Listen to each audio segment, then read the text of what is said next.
is a MARii podcast.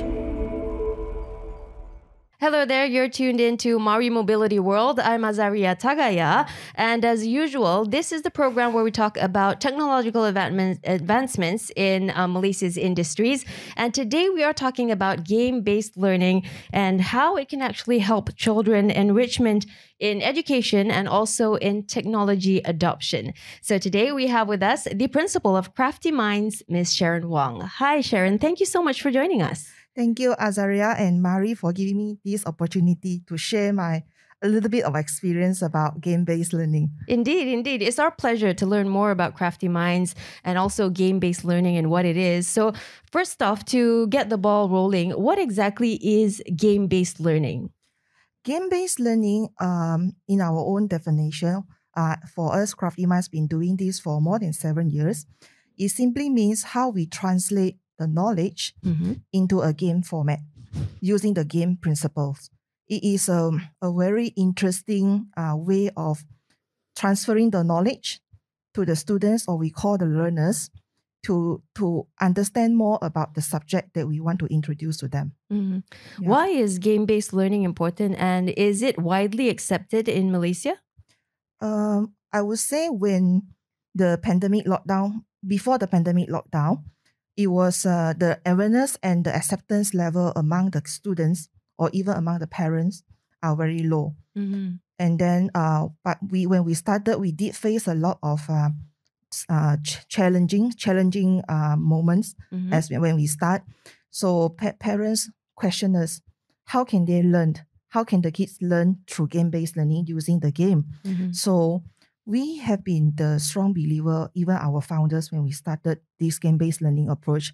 We strongly believe that when kids are attracted to the game, when we introduce them using the education elements, even certain topics, they will definitely feel very motivated to learn. It is indeed an evidence through the founders' own experience. That's what when I joined Crafty Minds, this is what I heard from them. Okay. Yeah. So Sharon, you're the principal of Crafty Minds. Can you give us some background on Crafty Minds itself and also how it started in this education industry? Sure. Crafty Minds is a children enrichment center specialized in offering educational technology courses. We are bringing the approach of game-based learning to the students of K-12 education. K-12 means from kindergarten to year 12, primary and secondary students. Yeah. So our aim and mission is to create an extraordinary learning experience to students by using game-based learning.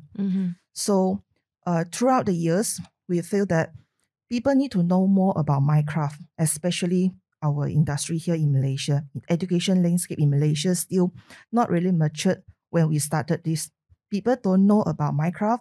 They don't know what is game-based learning. It requires a lot of efforts, requires a lot of promotion and marketing from us to make people understand what is Minecraft and game-based learning. Yeah, I would say the acceptance level now, the post-pandemic lockdown, it has increased tremendously from our own experience. When we move all our courses online during the pandemic, we receive very, very good response. I receive a lot of inquiries from parents. They ask me, how can this Minecraft game-based learning help my children? I feel very excited because never in our experience for Crafty Minds to receive very, very good feedback from parents and from students. The learning experience that they get is something that they feel very valuable. They never experienced before, even though we convert it online. Yeah. What about your personal journey, Sharon? Have you always been interested in education? What made you enter into the education field? For myself, all the while I have been in education, mainly higher education industry. I got to know about this children enrichment through my good friend. He is one of the founders and directors of Crafty Minds. He shared with me his ambition, and he truly believed that game-based learning is a future trend, even Malaysia. He has seen it himself in overseas, how the educators and the students from overseas, they learn about Minecraft, and they learn very well using Minecraft. And he truly believed that this should be applied in Malaysia as well. At that time, we have done our own research, our own survey, our observations. We have seen that the people here are still not really receptive to this concept of game-based learning. Right, indeed. Yeah. So we went through a lot of rejections, and people don't believe in it. So we continue and stay on, and we firmly believe that if the people in the West, I mean in Western countries, European countries, they have done it so well, the trend will eventually come to Malaysia. So this pandemic has really made a big change, I would say, how the way we learn, how the way we do things, even to educate the future generation. So for myself, I truly believe that the way we learn now, it should be changed. The kids these days, they have so much of exposure to social media. Yeah. They even know more better than us when it comes to gaming. So we as educators, we constantly must believe this and must know the ways how to make things interesting in our own subjects in order to educate them. I feel that the way we educate the future generation now shouldn't be the one way. It has to be both ways. So our instructors now these days, their role will be more on the facilitator roles in guiding them in all our workshops. We want to nurture the kids to explore their own knowledge. Yeah. Okay, so I'm guessing that Crafty Minds is a play on the word Minecraft. Yeah. So can you explain to us how exactly you use Minecraft to help these children learn better? Okay. We use the approach of game-based learning using Minecraft. We know that we must always think of the ways to arouse the interest of the students to learn. Therefore, what are the topics we want them to learn first? Always in our mind, we always think that this time around, what we want the kids to learn. In whatever workshops that we conduct or that we run, we must always have a learning objective. And what is the learning outcome we want the kids to achieve at the end of the day? Learning and using the game-based learning are two integration together in our workshop. We always feel that no matter what we do, at the end of the day, we want the students to learn something out of our workshops. Therefore, coming up with different themes, different topics, and even the current latest trend, right, is our mission. So we never stop to come up with very interesting and attractive themes in order for us to apply the game-based learning concept in all our workshops.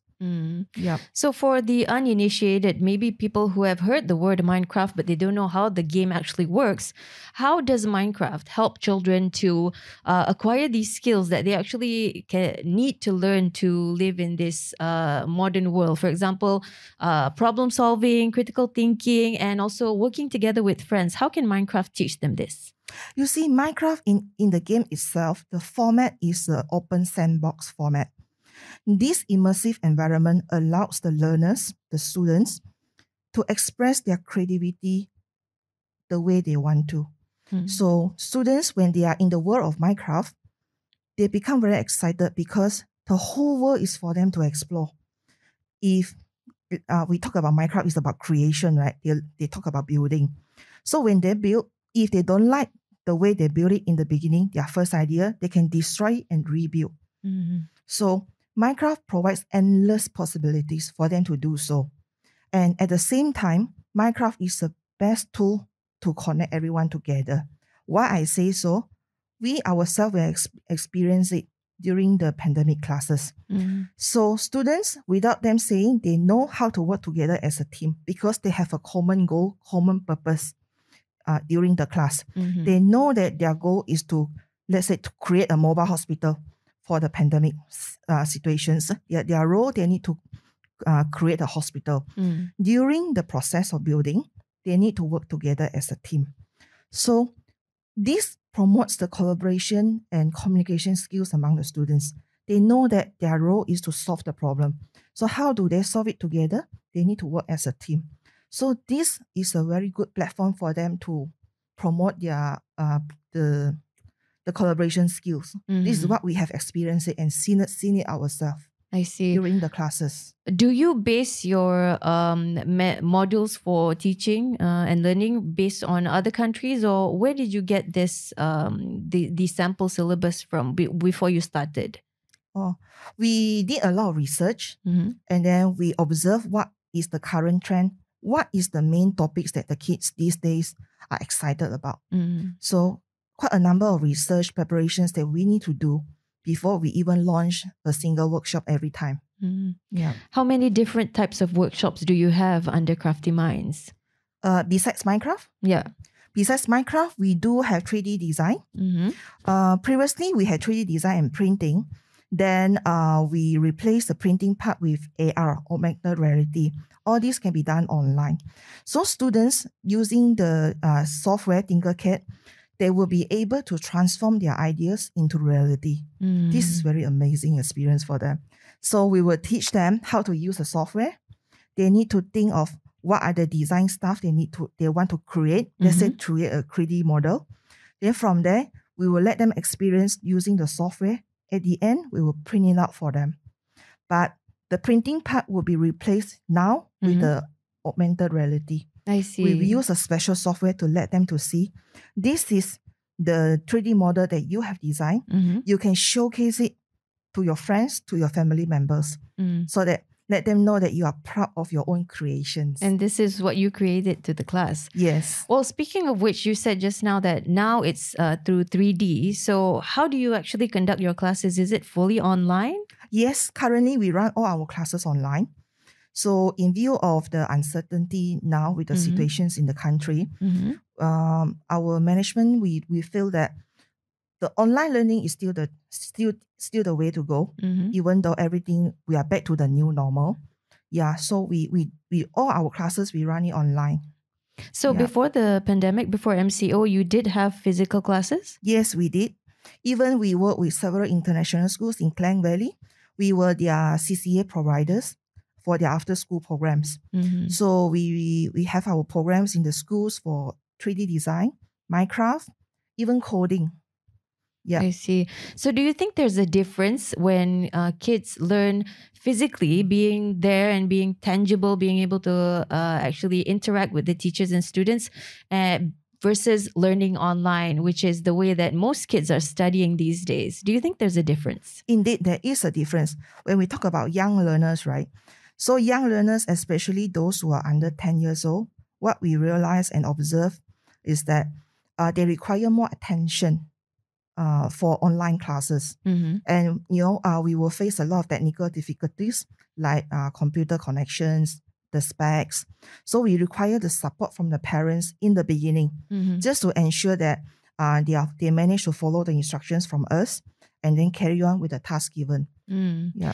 What is the learning module like? Is it one specific generic module for all kids, or is it based on the different age groups? How do you work that out? Okay, for our current Minecraft Adventure series, we have come up with a 7 series. So from beginner until advanced level. So all these classes are specially designed based on the themes. It caters for the students of age 7 to 15 years old. So before they join, if they want to know what is it all about, we normally will encourage them to join our trial first. Trial is a 30-minute session.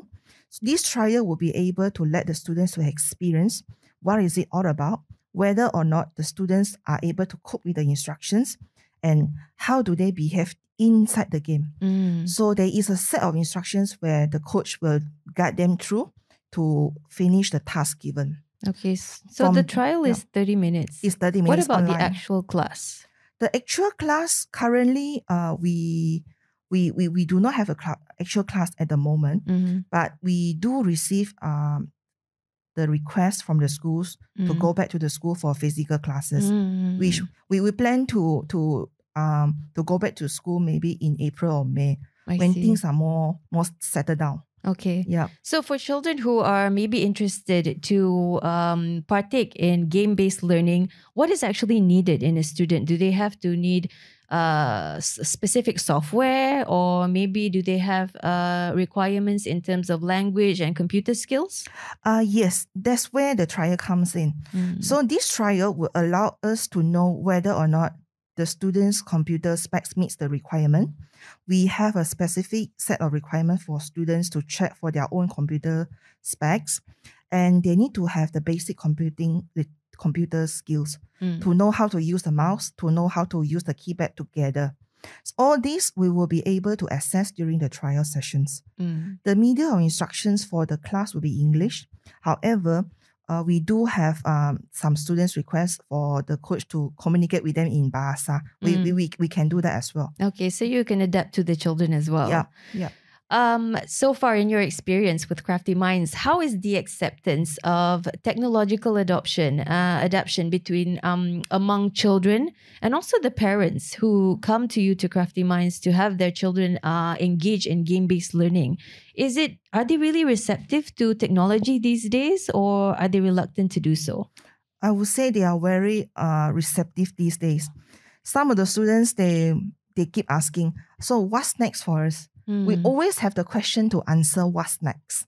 So that is also good for us. It makes us to want to do more for the kids because we love to see their eagerness in learning. So we feel we have achieved something great because we managed to inspire students into learning. We love to see how eager they want to join our class. We do have parents feedback to us to say that, Sharon, your class is the first class that my kids never want to miss and always want the class to stay longer.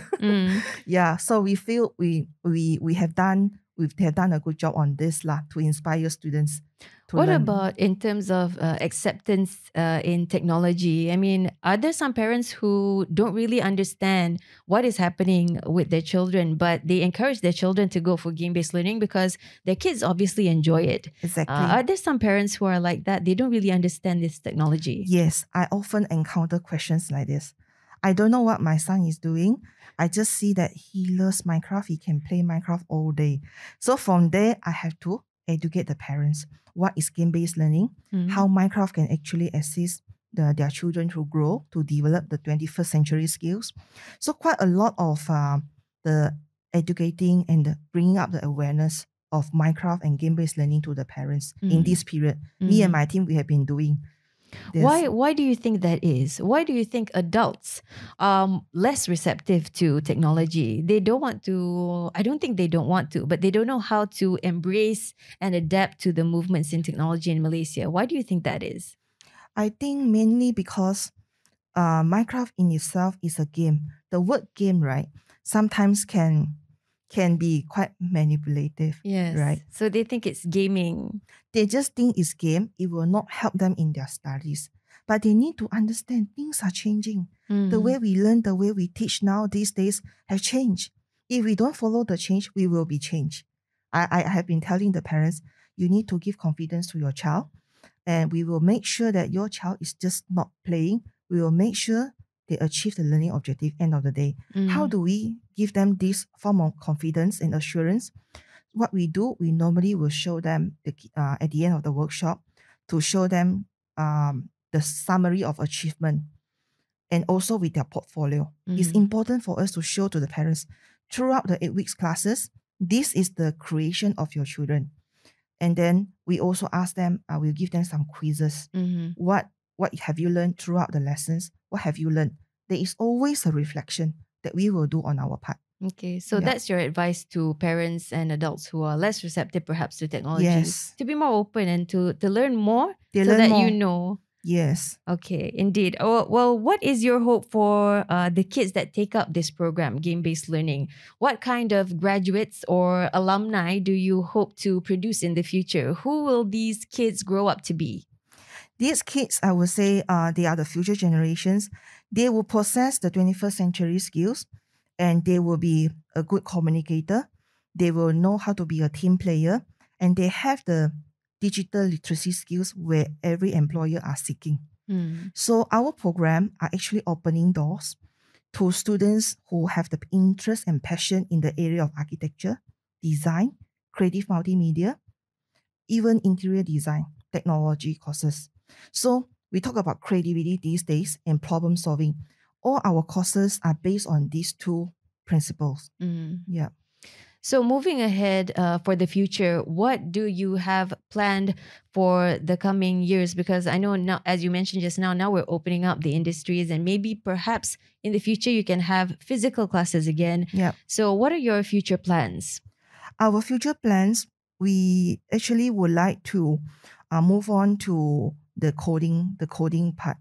We feel that a lot of parents thinking coding is the future, but coding covers quite a wide area in the industry.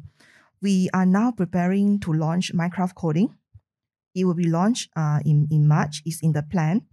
And we are open to work with any industry players, even for AI. We're exploring AI actually, artificial intelligence, even robotics. Yeah. Okay, so for people who want to find out more about Crafty Minds, and maybe there are some people who are interested, but they're still a little bit reluctant to have their children join in game-based learning. How can they find out more, and what would be your final word of advice to these parents? Okay, if they would like to know more about Crafty Minds and what we do, they can visit our website, Crafty Minds. And of course, they can also speak to me personally. I have my WhatsApp, and I normally would like to have a session with them. I will conduct a webinar, and then for them to know and ask me any questions about Minecraft, what we do, who we are. In fact, I would like to also take this opportunity to share that we have been appointed as a global training partner by Microsoft. And since the pandemic happened, we have been doing training for teachers. You see, Minecraft is not just for kids already. Even educators these days, they need to learn how to use the game and apply in their teaching. So Minecraft has been a great tool to connect the students for teachers. So for my work for them, they need to know what is Minecraft and game-based learning, have a basic understanding about what is game-based learning first before we talk about Minecraft. And then slowly I will introduce them into our program, and I will let them to experience what is Minecraft for their kids. And they can join our trial. Feel free to ask me any questions because we have been doing this for more than 7 years. So I think I will be able to answer all their doubts. Yes, and try it out for themselves to see. Try it out for themselves. Yeah. Well, thank you so much, Sharon, for sharing with us today on the podcast. Thank you. It's been a pleasure hearing from you. Thank you. Thank you, Azaria. Thank you. And thank you as well for tuning in to today's podcast. If you missed any part of today's podcast and you want to listen again, just search for Plugin with MARii on Google Play, Apple Podcasts, Spotify, and anywhere else you listen to podcasts. I'm Azaria Tagaya. We'll join you again next time on MARii Mobility World.